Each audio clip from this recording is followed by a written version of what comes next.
Haleluya, Bwana Yesu asifiwe. Ninakusalimu katika jina kuu la Yesu Kristo, mahali popote ulipo na unapotazama. Karibu sana katika kipindi chetu cha Saa ya Faraja katika Kristo, mahali popote ulipo. Na leo tuna masomo mazuri sana ya kumuhusu Roho Mtakatifu. Na kabla ya mambo yote, tutamshukuru Mungu kwa ufupi kabla hatujaingia kusoma neno la Mungu. Mungu wetu na Baba yetu wa mbinguni, tunakushukuru kwa ajili ya siku hii ya leo. Tunakubariki kwa ajili ya kila mmoja wetu anayetutizama mahali alipo na anayetusikiliza. Tunakusihi uwepo wa Roho Mtakatifu usike juu yake, uguse usikivu wake wa ndani na uguse macho yake na ufahamu wake, aweze kuelewa maandiko ambayo Mungu tunayafundisha katika maeneo haya.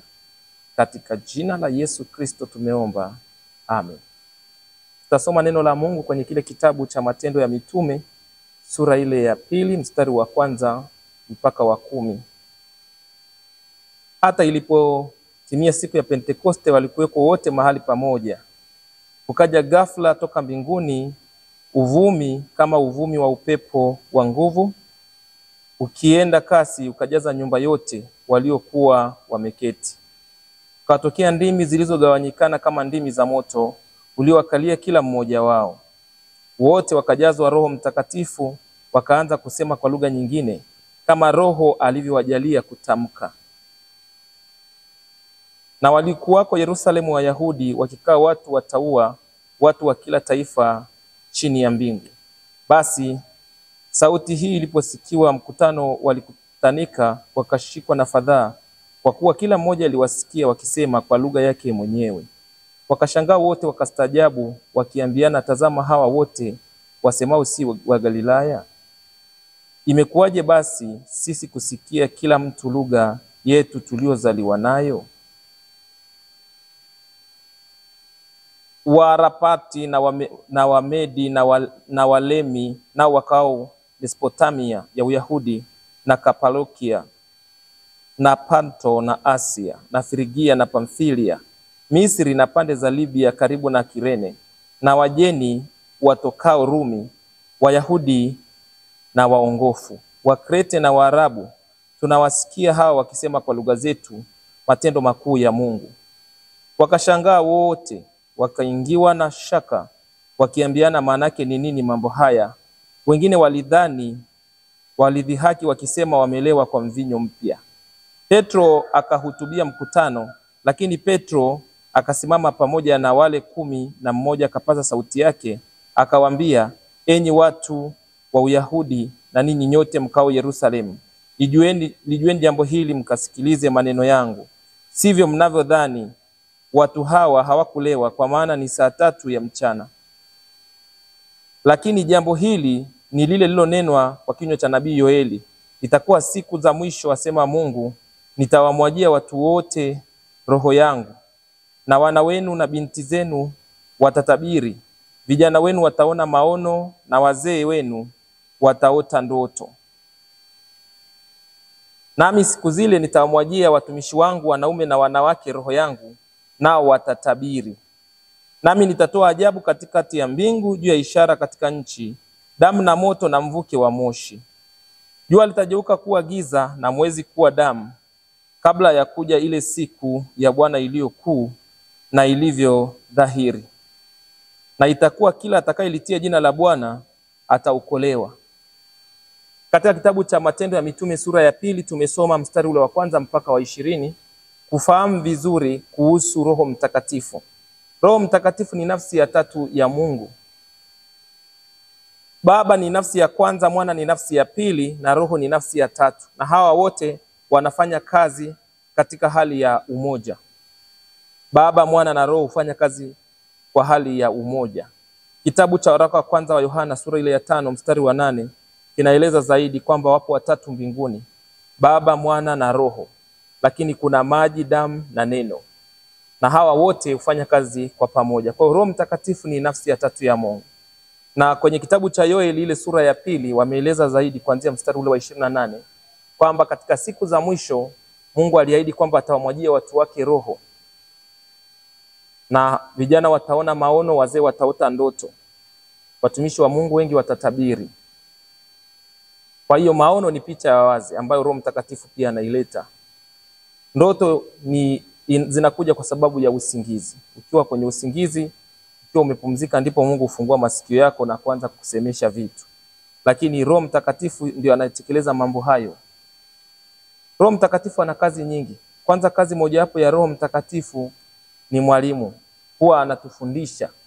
Roho Mtakatifu anatufundisha. Kwenye kitabu cha Warumi 8 mstari wa 26 wameeleza zaidi kwamba kadhalika Roho naye hutusaidia udhaifu wetu, kwa kuwa sisi hatujui kuomba jinsi ipasavyo, lakini yeye hutusaidia kuomba kwa kuugua kusiko tamkika.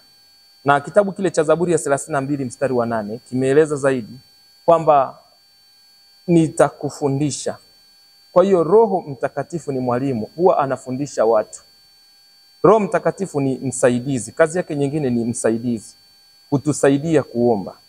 Lakini Roho Mtakatifu hutupasha habari ya mambo yaliyoko na mambo yatakayotokea.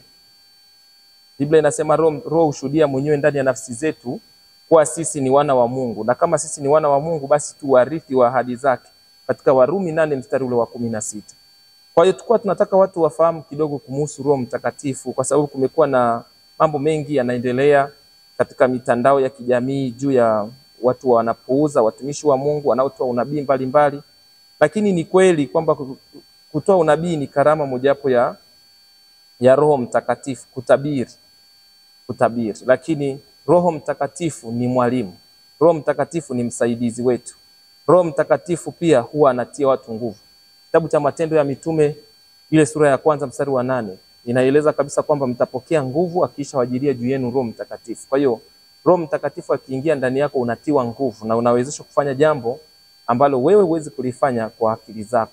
Kwa hiyo tukua tunataka tufahamu pia kwa upana kidogo kumhusu Roho Mtakatifu na namna anavyofanya kazi zake. Lakini Roho Mtakatifu ana viashiria vingi. Kwa mfano, ana kiashiria cha amani, kupata amani. Kupata amani ni kiashiria cha Roho Mtakatifu. Kukosa amani ni kiashiria pia cha Roho Mtakatifu. Hivyo viashiria viwili vikubwa huwa anavitumia sana, hasa katika nyakati hizi. Unaweza ukawa unataka kufanya jambo fulani ghafla ukakosa amani. Kumbe ni Roho Mtakatifu sasa anajaribu kusema na wewe kwamba hilo jambo sio sahihi ulifanye kwa sasa, au ukilifanya kuna shida itakayotokea. Kwa hiyo huwa atakuletea kukosa amani.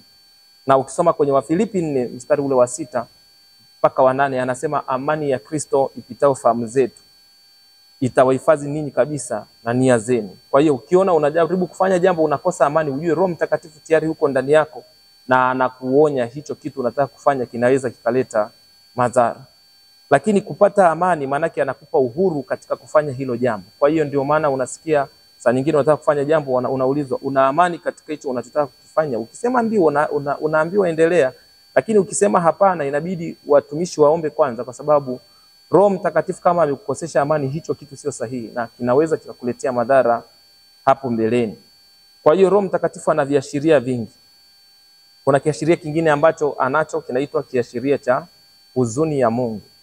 Huzuni ya Mungu. Sio kila huzuni ni mbaya. Kuna huzuni nyingine inampelekea mtu kufanya toba ya matengenezo. Na ndio maana Roho Mtakatifu anaweza kukuletea huzuni au kufadhaika sana moyoni. Kwa hiyo ukiona hivyo, ujue hicho ni kiashiria mojawapo cha Roho Mtakatifu. Lakini ana kiashiria kingine ambacho nacho pia anakitumia. Kiashiria ambacho cha neno. Unaweza ukawa unaomba na umeomba sana, ghafla ukasikia mstari wa neno la Mungu umekuja. Unausikia unakuja. Japo unafahamu hilo neno lakini unashangaa linakuja tena. Kumbe Roho Mtakatifu kuna mstari ambao katika hilo neno ukisoma utaendana na hicho kitu ambacho ulikuwa unakiombea. Na hiyo ndio maana tunamuelezea zaidi Roho Mtakatifu. Na Biblia inazungumza kwamba wanaoongozwa na Roho hao ni wana wa Mungu. Kwa hiyo kipindi hiki kanisa linaongozwa zaidi na Roho Mtakatifu.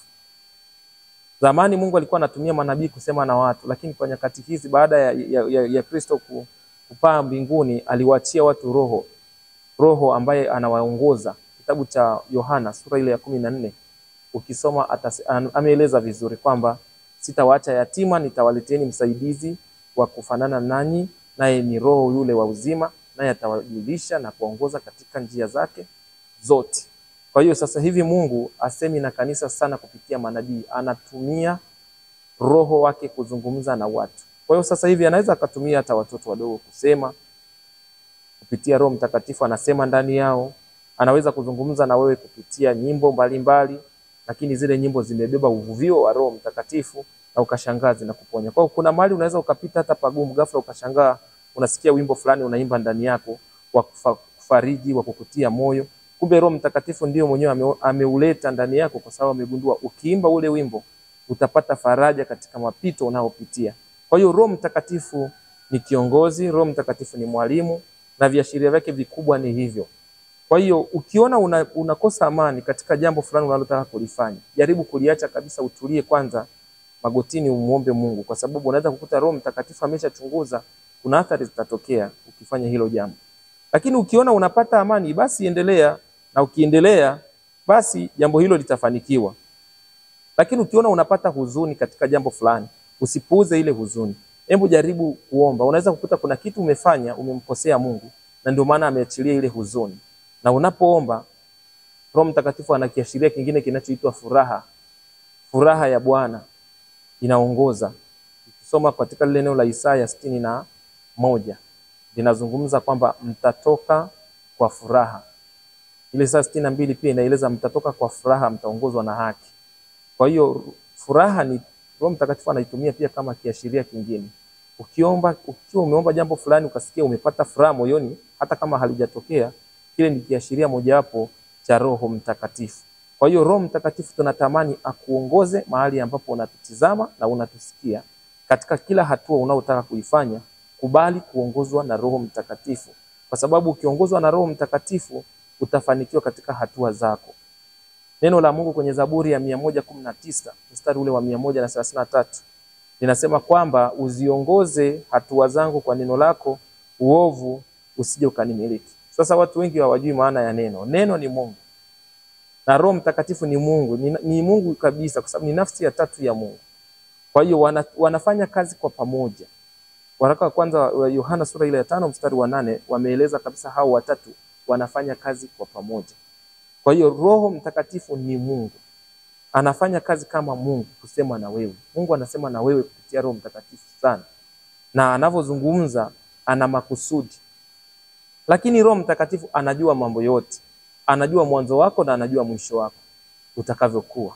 Roho Mtakatifu anajua leo yako, na Roho Mtakatifu anajua kesho yako. Kila unapotaka kufanya jambo fulani, jaribu kumhusisha Mungu, na utasikia Roho Mtakatifu akitumia viashiria mojawapo kukupa amani au kukukosesha amani, kupata huzuni au kupata furaha katika hilo jambo. Lakini kiashiria hicho cha huzuni huwa anakitumia pia wakati kunataka kutokea tatizo kama la msiba. Unaweza ukasikia kukosa amani, ukasikia huzuni, lakini hujapata taarifa, kumbe kuna msiba umeshatokea ambao pia una mahusiano na wewe. Kwa unashangaa kumbe ile huzuni ni kiashiria cha Roho Mtakatifu amekuwa akikuletea. Lakini ana kiashiria kingine ambacho anakitumia ni kama vile kuona maono. Kuona maono ni kiashiria mojawapo cha Roho Mtakatifu. Unaweza ukawa unapita, ghafla Roho Mtakatifu akakuonyesha maono, picha fulani ya wazi. Kumbe hicho kitu kinatokea na au kitatokea hapo kwa hapo au kitatokea masaa machache yajayo. Lakini kuna kiashiria kingine ambacho ni cha ndoto. Kama Yusufu kwenye kitabu cha Mathayo sura ya 2, Yusufu aliongozwa na ndoto. Roho Mtakatifu alileta ndoto. Mungu alisema naye kupitia ndoto kwamba watoke kwenye ile nchi waliokuwa, wakimbilie Misri wakajifiche, kwa sababu kuna mtu anakuja kwa ajili ya kuua mtoto wao waliokuwa naye. Naye akakubali kutii, akakimbia, na kweli asubuhi yake ile ndoto ilitimia. Kwa hiyo tusiwe tunamdharau sana Roho Mtakatifu yale anayozungumza. Tumheshimu Roho Mtakatifu. Kwa tunaamini ukisikia huu ujumbe utaweza ukafunguka kidogo kumjua Roho Mtakatifu. Lakini Roho Mtakatifu anaweza kukutumia wewe, lakini anaweza kutumia watu wengine kusema na wewe. Anaweza akatumia chochote katika kusema. Roho Mtakatifu anaweza kaingia kwa mtu na akampa taarifa zako, na yule mtu akaja kukuambia hizo taarifa. Lakini kikubwa tunachotaka kukushauri, jifunze kupima ujumbe wowote kwa neno la Mungu. Omba mpaka umsikie Mungu akisema kwamba ni mimi. Na ujumbe wote Mungu aliyoutuma kwako, hata kama ametumia mtu mwingine, ule ujumbe utakuwa umebeba pia amani, kwa sababu Mungu huwa abomoi, huwa anajenga, anafariji na kutia moyo. Ndio kitabu cha Korinto wa kwanza sura ya 14 mstari ule wa 2 nasema lengo la unabii wowote na lengo la mtu anayehutubu na anahubiri ni kujenga, kufariji pamoja na kutia moyo. Kwa hiyo kama ni Mungu amekutumia mtu aseme na wewe, Roho wake Mtakatifu alimtumia huyo mtu, ni lazima huo ujumbe conclusion yake au hitimisho lake uwe umebeba matengenezo, uwe umebeba amani. Na kitabu cha Yeremia sura 29 wameeleza zaidi kwenye ule mstari wa 11 kwamba nayajua mawazo ninayowazia ninyi, asema Bwana, ni mawazo ya amani wala si mabaya, kuwapa ninyi tumaini katika siku zenu za mwisho.